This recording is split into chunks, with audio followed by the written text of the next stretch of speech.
বিসমিল্লাহির রহমানির রহিম। আসসালামু আলাইকুম। চলে আসছি জব্বারের বলি খেলা। চিটাগাংয়ের ঐতিহ্যবাহী একটা জব্বারের বলি খেলা, ছোটোখাটো একটা মেলা। যাই হোক, এখানে সবচেয়ে বেশি পাওয়া যায় মাটির জিনিস, তারপর হচ্ছে যে ঝাড়ু।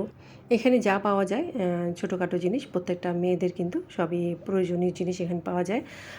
বড় বড় মেলাতে কিন্তু এসব জিনিস পাওয়া যায় না, এখানে যা পাওয়া যায় সেই জন্য এখানে এতটা ভিড় হয়। আসলে এতটা ভিড় আমি ক্যামেরাটাও মানে মোবাইলটাও বের করতে পারতেছিলাম না, এখানে যে একটু ভিডিও করব। অনেক মানুষ ছিল।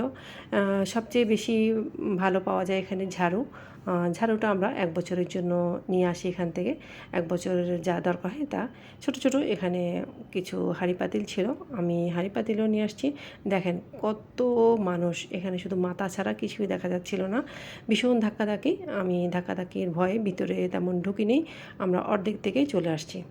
সামনের দোকানে ঢুকে এই জিনিসটা আমার পছন্দ হয়ে গেছে, এটা নিয়ে নিছি। কারণ আমি মাটির জিনিস যেখানেই দেখি আমার কাছে নেওয়া লাগেই। মাটির জিনিস আমার অনেক পছন্দের জিনিস। আমার একটা শোকেসের মধ্যে অনেকগুলো মাটির হাঁড়ি পাতিল আছে অলরেডি, তাও আমার কাছে মাটির জিনিস কেমন জানি অনেক ভালো লাগে।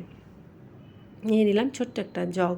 জগটাও কিন্তু মাশাআল্লাহ অনেক সুন্দর। আমরা কয়েকজনই যারাই গেছি সবাই কিন্তু একটা একটা করে জগ আমরা নিছি।